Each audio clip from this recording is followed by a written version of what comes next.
ప్రవీణ్ పగడాల భౌతికాయానికి నివాళులర్పించారు నటి political leader దివ్యవాణి గారు. ఎలా చూస్తారు ఈ ఘటన సంబంధించి? అనేక మంది అనేక అనుమానాలు వ్యక్తం చేస్తున్నారు. అనుమానాలే కదండి, ఇంకా అది ప్రూవ్ అవ్వలేదు. ప్రూవ్ అయినప్పుడు చట్టాలు తప్పకుండా న్యాయం చేస్తాయి అండ్ వాటికి తగిన చర్యలు గవర్నమెంట్ కూడాను తీసుకుంటాయి. వచ్చే వరకు మనం వెయిట్ చేయాలి. అంటే క్రైస్తవ సంఘాలతో పాటు మిగతా సంఘాలు దీన్ని హత్యగానే భావిస్తున్నాయి, అదే నినాదాన్ని చేస్తున్నాయి. ఎందుకంటే జరిగిన ఘటన కావచ్చు, మిగతా అంశాలు కావచ్చు, ఎలా చూడాల్సిన అవసరం ఉంది? అంటే ఎలా ఇప్పుడు మనకు అన్ని లైవ్లో వింటున్నాం, అనుమానాలు వ్యక్తపరుస్తున్నారు, చాలా బాధాకరంగా ఉంది. కానీ అది ఏంటి అనేది మనకి ఆధారాలతో వచ్చినప్పుడు కోర్టులు తప్పకుండా దానికి చర్యలు చేస్తాయి కదండి. We have to wait. వారి కుటుంబానికి దేవుడు ఆదరణ ఇవ్వాలని కోరుకుంటున్నా. మున్ముందు ఇది జరగకుండా ప్రతి ఒక్కరు కూడా జాగ్రత్త కలిగి ఉండాలనేది నేను చెప్పాను. అంటే ఇప్పుడు జరుగుతున్న విచారణ పైన చాలా మంది అనుమానాలు వ్యక్తం చేస్తున్నారు, ఇంకా స్పష్టత రావాల్సింది అంటున్నారు. సిబిసిఐడి లాంటి దానికోసం డిమాండ్ చేస్తున్నారు, మీరేమంటారు? తప్పకుండానండి, ఆయనకు అన్యాయం జరిగి ఇట్స్ మర్డర్ అనేది తెలిసిందంటే క్రైస్తవ లోక ప్రార్థనలు అండ్ దానికి కావాల్సినవన్నీ కూడా తప్పకుండా తీస్తారు. అంటే ఇప్పుడు నిజంగానే క్రైస్తవ సమాజం అంత అభద్రతలో ఉందని అనుకుంటున్నారు? అది వాస్తవం అండి.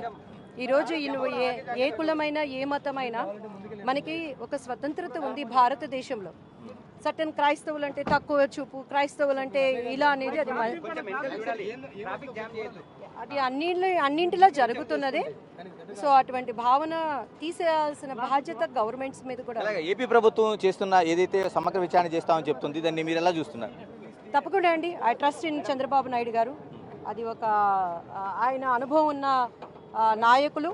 ఆయన ఈరోజు కూటమి కాకపోయినా కూడా టీడీపీలో నేను వర్క్ చేసి వచ్చాను. సో ఆయన తప్పకుండా న్యాయం చేస్తారు. I trust in Chandrababu Naidu గారు. అంటే ఇలా ఫైనల్గా ఏం చెప్తారు ఈ ఘటనకు సంబంధించి? ఒక నిమిషం, ఇది చాలా బాధాకరం, చాలా బాధాకరం. ప్రతి క్రైస్తవులు కూడా ఇటువంటివి జరగకుండా జాగ్రత్త తీసుకోవాలి. ముందు జాగ్రత్తతో మనం వెళ్ళాలి. అదే ఆయన వెనకాల ఎవరో ఒకళ్ళు ఉండుంటే ఈరోజు ఇటువంటి అనుమానాలకు మనకు తావు ఉండేది. ఫ్యామిలీతో మాట్లాడారు మీరు ఏమైనా? అమ్మ లోపల ఉన్నారండి, సో నేను వాళ్ళు డిస్టర్బ్ చేయదలుచుకోలేదు. Please, thank you. ఇది అంటే చాలా వరకు జరుగుతున్న విచారణ కావచ్చు, మిగతా అంశాలు కావచ్చు, ఒక సమగ్ర విచారణ జరగాలనేది చాలా వరకు విశ్వసిస్తున్నట్లు దివ్యవాణి కూడా చెప్తున్నారు. ఏదేమైనా ఇందుకు సంబంధించింది ఒక సమగ్ర విచారణ జరగాలి. వాస్తవాలు తెలిసే వరకు కూడా దీనిపైన ఎవరు కూడా ఎలాంటి కామెంట్ చేయాల్సిన అవసరం లేదు. ఇప్పటికే పోలీసులు దీనిపైన అందరూ కూడా సంయమనం పాటించాలని చెప్పారు. మరోవైపు ఆంధ్రప్రదేశ్ ప్రభుత్వం కూడా దీనిపైన విచారణ చేస్తామంటుంది. కాబట్టి దానికి కట్టుబడినట్లుగా ఈ ప్రకటనలు మనకు కనిపిస్తున్నాయి.